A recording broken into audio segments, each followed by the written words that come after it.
안녕하십니까.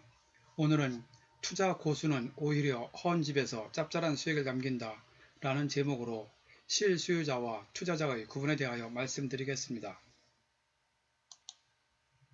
최근 투자할 목적으로 아파트를 보러 다녔는데 현지 부동산에서 소개하는 물건 가운데 가격은 좀 싼 것 같은데 낡아 보여서 살까 말까 고민된다는 분이 두어 분 계셨습니다. 오랜 기간 동안 부동산 현장에서 활동을 하면서 이런 분들이 종종 계십니다.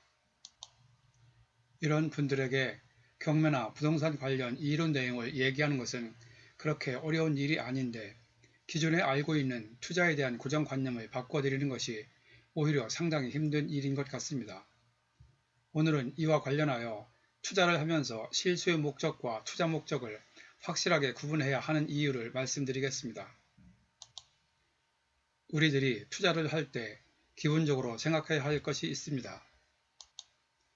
먼저 내가 실제로 그 물건을 쓸 것인가 팔 것인가 하는 실수요 목적이냐 투자 목적이냐를 생각해야 하는 것이고, 그 다음에 투자할 물건의 종류, 투자할 지역, 투자금 범위, 보유기간, 그리고 대출 여부 등을 기본적으로 미리 결정해야 합니다. 이러한 내용들은 미리 정해둬야만 다른 사람의 자문을 받더라도 고민하지 않고 즉시 투자 결정을 내릴 수 있는데, 최종적으로는 투자자 자신이 결정해야 합니다.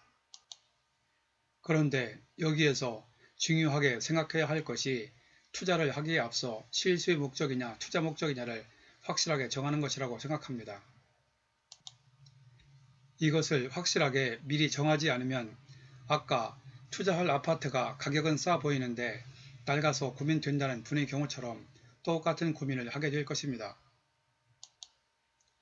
여기에서 고민되는 이유는 가격은 주변 시세보다 싸기 때문에 관심은 있는데 낡아서 잘 안 팔릴까 하는 생각이 앞서기 때문에 고민이 되는 것입니다.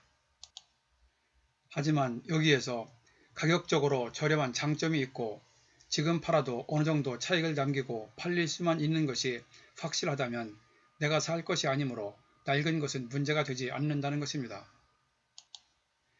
왜냐하면 상가, 공장 등과 달리 아파트, 빌라, 단독주택 등 주택의 특징은 낡았든 방향이 안 좋든 층이 안 좋든 변두리에 있든 막다른 골목에 있든 그 수준에 맞는 사람들이 오게 마련이기 때문이죠. 여유가 있는 사람들은 당연히 인기 지역에서 새 아파트, 큰 평수, 좋은 층, 유명 브랜드의 아파트를 찾겠지만 여유 자금이 없는 사람들은 어쩔 수 없이 비인기 지역에서 낡은 아파트, 안 좋은 층, 동양, 서양 등 가리지 않고 우선 가격이 싼 물건을 찾는 것이 일반적인 현상입니다. 심지어 어떤 경우는 일부러 반지하를 찾는 경우도 있습니다. 그러므로 투자를 하면서 굳이 실수요자처럼 내가 직접 살 집을 알아보듯 인기 지역에서 새 아파트를 고집할 필요가 없는 것입니다. 그런데 투자 경험이 없거나 주변에서 그래도 새 아파트를 사야 나중에 팔기 편하다는 고정관념을 가지고 있는 사람들이 의외로 많은 것을 볼 수 있습니다. 그러나 투자는 잘 팔려서 수익만 남을 수 있다면 굳이 좋은 물건, 나쁜 물건을 구분할 필요는 없다고 생각합니다.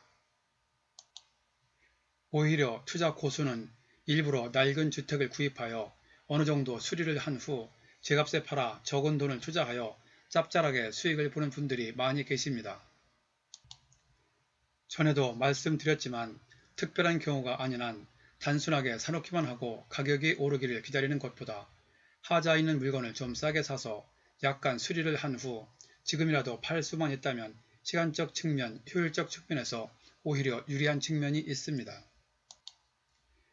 그리고 여기에서 또 하나 생각해야 할 것이 좋은 물건은 하자가 없으므로 높은 가격에 사서 높은 가격에 팔 수 있고, 낡았거나 층이 안 좋거나 방향이 안 좋은 하자 물건은 하자가 있기 때문에 싸게 사서 싸게 팔아야 하는 것이 일반적인데, 이때 자막에서 보는 바와 같이 좋은 물건에서 발생하는 수익폭 A나 하자가 있는 물건에서 발생하는 수익폭 B는 거의 같은 경우가 많다는 것입니다.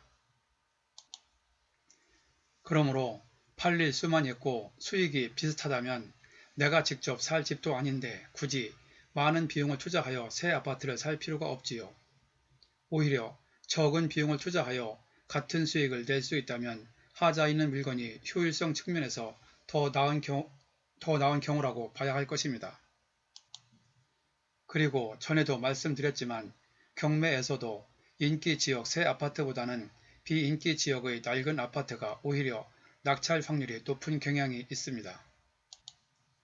단 여기에서 중요하게 생각해야 할 것은 낡았거나 층이 안 좋아도 내가 원하는 기간 내에 내가 원하는 수익을 남기고 팔리느냐 하는 것이 관건이고 그것을 면밀하게 따져보는 것이 제일 중요하다고 할 것입니다.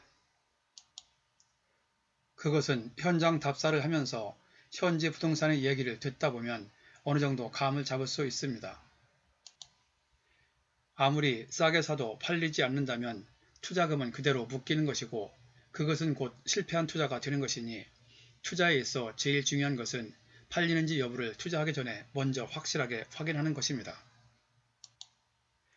오늘은 순수하게 투자를 목적으로 하면서 실수의 목적으로 투자를 하는 것처럼 생각하는 분들을 위해 투자 목적과 실수의 목적을 구분해야 하는 이유를 나름대로 정리하여 말씀드렸습니다. 제가 보기에 실수의 목적과 투자 목적을 투자를 하기 전에 확실하게 구분해야 투자에 있어 고민거리를 덜 수 있고 낡은 여부를 떠나 수익성 측면에서 괜찮은 물건이 발견되었을 때 바로 결정을 내려 투자를 할 수 있게 될 것입니다. 모쪼록 이번 기회에 투자 마인드를 재정리하는 데 도움이 되었으면 합니다. 참고로 이번 회차 관련 유튜브를 안내해 드리니 시간 날 때 들어보시기 바랍니다. 아래에 링크로 연결해 두었으니 클릭하시면 바로 보실 수 있습니다. 전에 올렸던 44회차 유튜브 안 팔리면 어떻게 해요? 팔릴 물건은 사세요. 투자 전 우선 고려사항 정리 46회차 유튜브 잘 안 팔릴 때 잘 파는 요령 2 상대방의 입장에서 팔아라 에서 팔릴 물건을 사는 요령과 잘 파는 요령을 말씀드렸습니다. 그리고 제가 만든 유튜브는 1회부터 40회차까지만 듣고도 혼자서 웬만한 경매는 실전으로 지금 즉시 하실 수 있도록 핵심 요령 위주로 설명되어 있으니 참고하시기 바랍니다. 본 내용이 여러분에게 도움되었다고 생각되시면 아래에 있는 좋아요와 구독 버튼을 눌러주세요. 좀 더 알찬 내용을 만드는 데 큰 힘이 됩니다. 참고로 구독은 무료입니다. 감사합니다. 그럼 다음에 또 뵙죠.